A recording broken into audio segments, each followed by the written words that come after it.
Taiwan's defense ministry calls China rude and unreasonable after it moves a flight path closer to the unofficial border. Taiwan's military is stepping up its training ahead of the Lunar New Year. NASA and Taiwan team up to tackle air pollution. Plus, the Year of the Dragon usually sees an uptick in births in Taiwan. Find out why this year that might not be the case.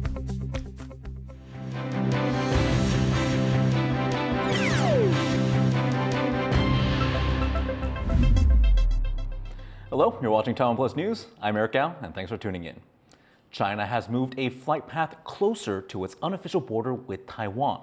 The defense ministry here says China's move is rude and unreasonable and says it could lead to an uptick in tensions. Louise Watt reports. China is gearing up for the Lunar New Year, its busiest time for travel. Trying to ease its increasingly crowded airspace, Beijing says it's making a change to a flight path. But this has drawn strong protests from Taiwan. From February, China will shift a route for commercial planes called M503 eastwards. That will move it closer to what's known as the median line, the de facto air and sea border separating China and Taiwan. Respecting that unofficial border between the two was part of keeping the peace. But as China presses its claims of sovereignty over Taiwan, Chinese military planes have increasingly flown over the median line. Taiwan says that with Beijing's change to the M503 commercial flight path, Chinese planes might, in bad weather, deviate eastwards, potentially leading to conflicts with Taiwanese passenger or military aircraft. 破坏了我们台湾海峡以及区域的安全和平安全稳定的现况所以呢，我国政府呢谴责这样不适当的行为。But China says the change is routine. 根浦林山航线是一条民用航线，在上海飞行情报区内。启用该航线是为了缓解相关空域航路拥堵，保障航空安全。The change in flight path follows a series of Chinese balloons floating over Taiwan. Taipei has said this is part of China's grey zone tactics, which are aimed at weakening Taiwan by wearing down its defences and resolve. Some analysts say the government's lack of a reaction to the Chinese balloons may have made it easier for Beijing to change the flight path. Taiwan didn't make a big deal about essentially a gross violation of their territorial airspace before the election. This is partly a consequence of Taiwan government's desire to sort of downplay tensions.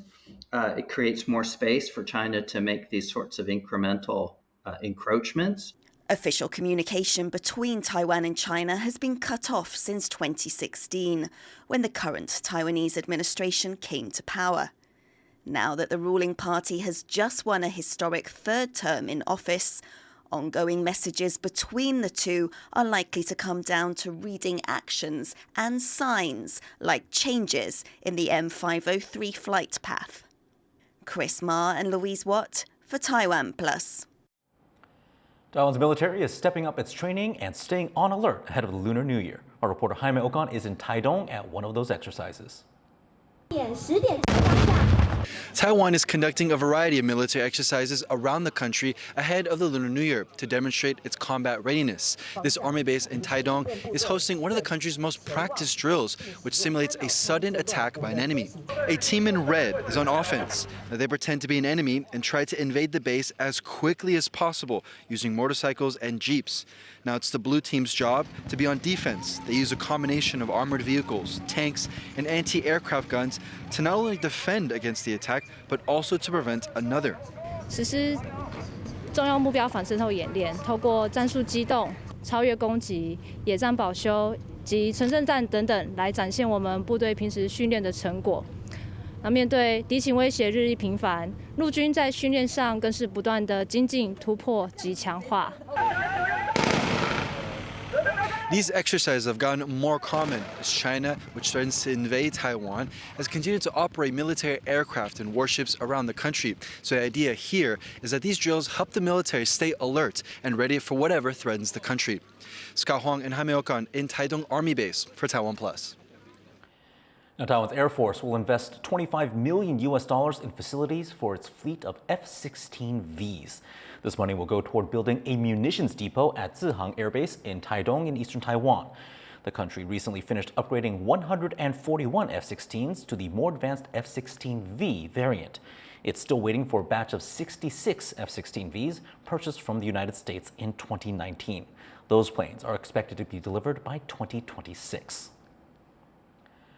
Taiwan is teaming up with NASA to size up and tackle its air pollution problem. John Van Trieste has this report. 3、2、1，启动！ A countdown to cleaner air. With the press of a button, officials launch a high-tech research program aimed at the country's most smog-prone region. Taiwan's far south, centered on Kaohsiung and neighboring Pingdong, is home to heavy industry and power plants. But weather and geography also bring in pollution from as far away as Southeast Asia and trap it there. Scientists want to better understand why this happens and how different weather conditions affect the region's air.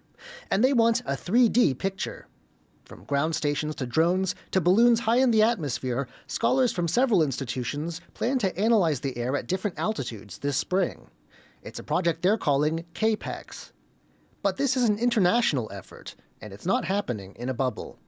结合 NASA 的一个支持的一个资源，然后再加上呢，也刚好 NASA 在亚洲推动呢空底研究，那我们期望呢以后有更好的一个联系，能够呢获得呢更多更丰富的资料。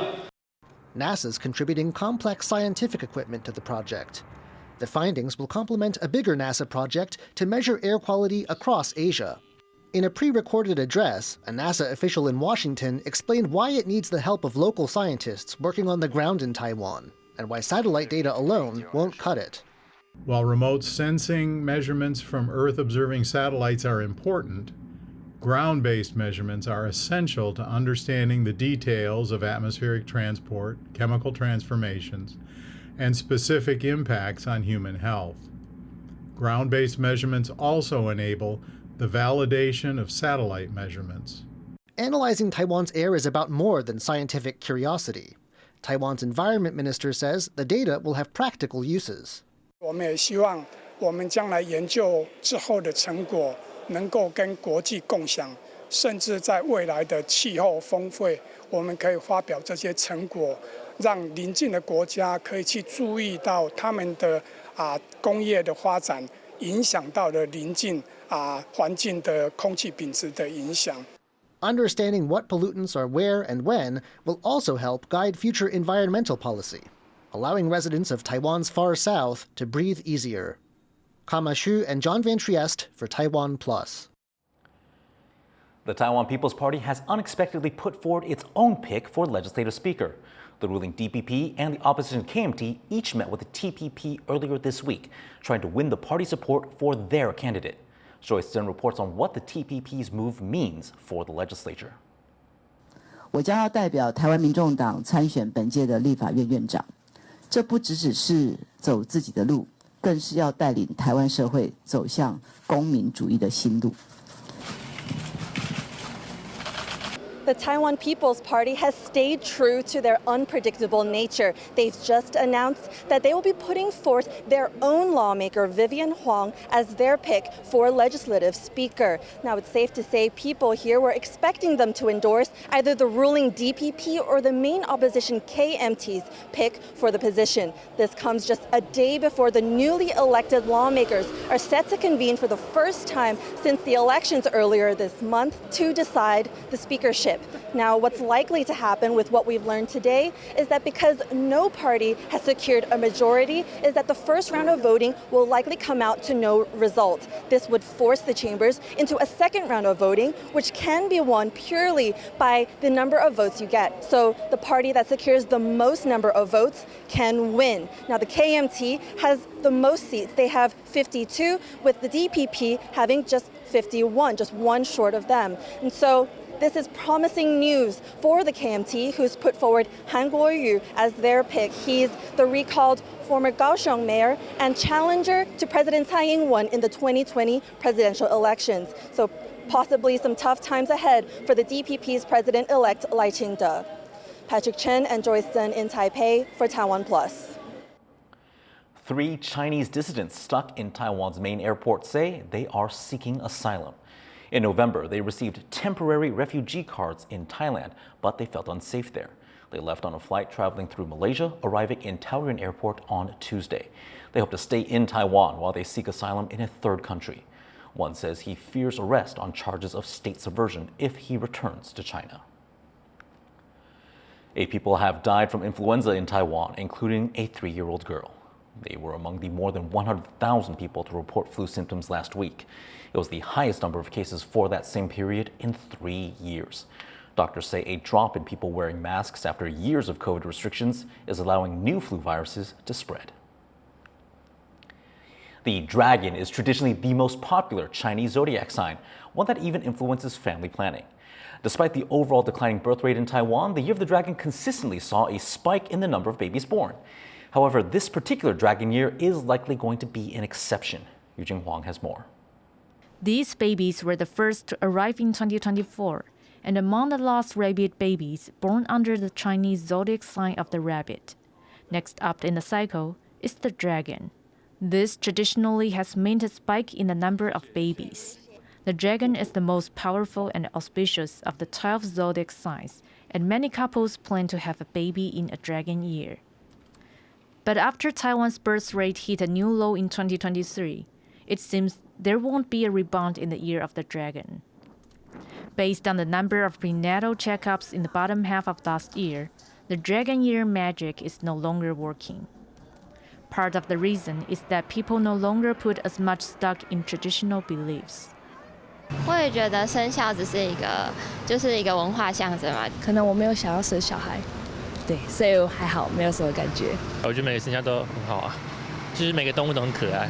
Since 1976, Taiwan's birth rate has continually dropped, partially because of growing use of birth control in family planning. But fluctuations in the birth rate continue to follow traditional beliefs in Chinese zodiac signs. There are fewer babies born in the Year of Tiger.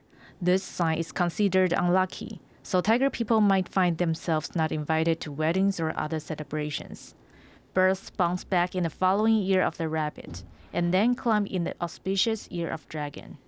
But this dragon year may be an unusual one for several reasons, one being an effect of the COVID-19 pandemic, when fewer people got married.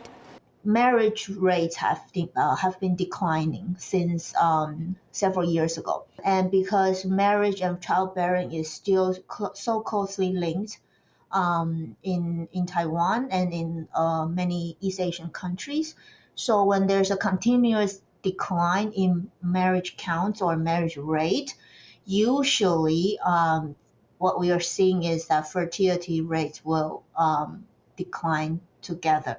To boost the birth rate in Taiwan in the shorter term, an easier way is to encourage married couples that already have one child to have another. But Dr. Jianpei Huang, an obstetrician, says some mothers might not want to have a second child because of imbalanced gender roles, where women don't get the support they need from their partners.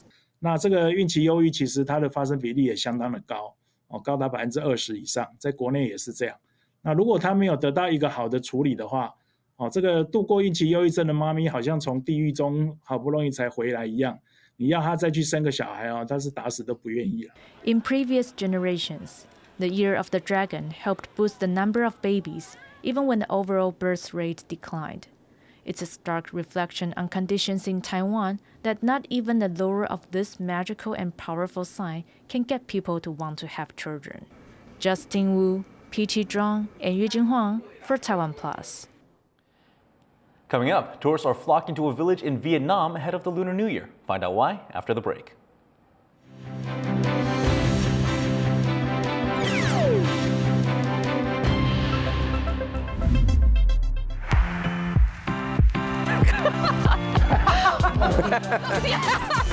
Welcome to the most joyous time of the year. It's the Year of the Dragon. Kind of exciting. And we're here to make it truly unforgettable for you. Wow, guys, dig in! Please enjoy. From February 9th to 14th, immerse yourself in a lineup of thrilling shows that promise to keep you entertained throughout the entire celebration. Nothing like an appetizing meal to get started. Indulge in a mouth-watering, delectable feast. So good. That will leave you craving for more. And don't miss our musical extravaganza, featuring a range of tunes, from traditional classics to modern beats.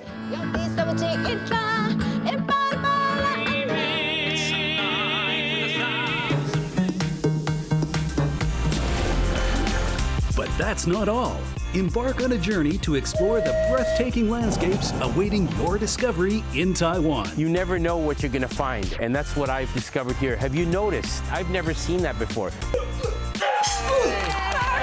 The Lunar New Year is just around the corner. Celebrate it in style with TaiwanPlus. We wish everybody 龙来运转，大吉大利。鱼跃龙门. Happy New Year. Soaring into the Year of the Dragon. TaiwanPlus.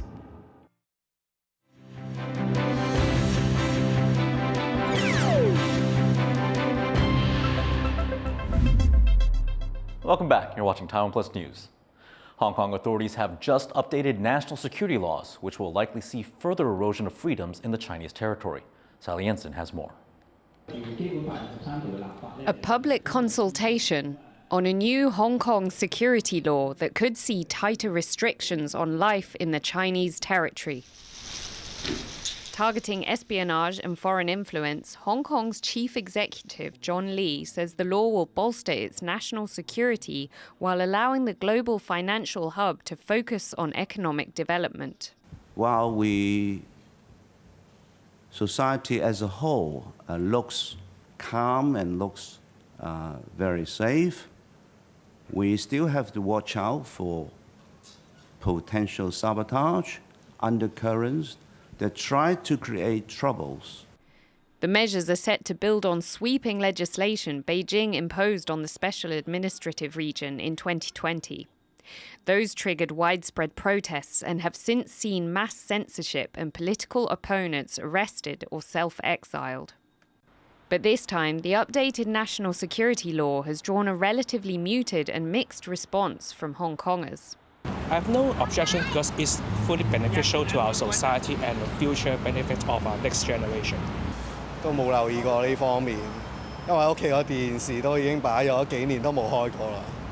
會擔心自己講嘅嘢會唔會犯法咯，即係會驚受到限制。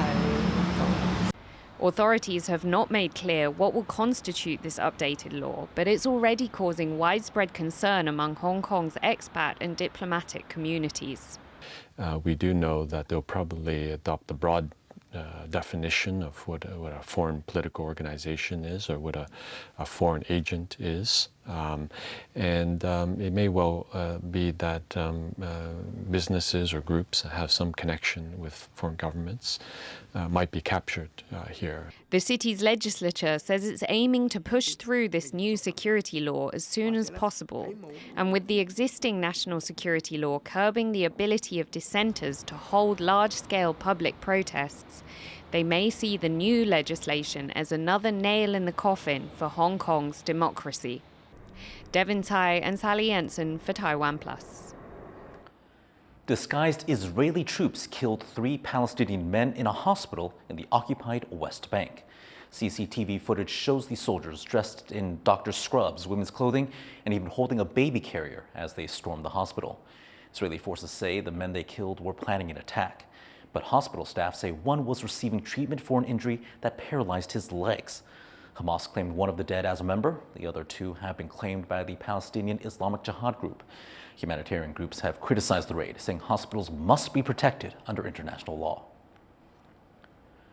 Police in Sri Lanka fired tear gas and water cannons at protesters in the country's capital. An estimated 10,000 people from the main opposition party took to the streets of Colombo against higher taxes and increased electricity and fuel prices. The country is currently facing its worst economic crisis ever. Opposition leaders say more protests will take place across the country in the next few weeks. The national elections are set to take place later this year. Relatives of victims in South Korea's deadly 2022 Halloween crowd crush are calling for justice. That's after South Korean President Yoon Suk-yeol blocked a new probe into the deadly incident. Rosie Greninger reports.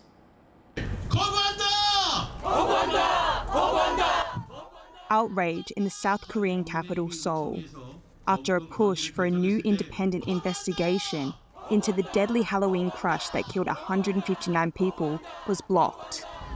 진상을 규명하지 않고 덮겠다고 결정을 내렸고 그것은 이 희생자들이 안전한 대한민국을 만들기 위한 초석이 되겠다는 이 희생자들의 마지막 바람, 의미를 짓밟는 일이라고 생각을 합니다.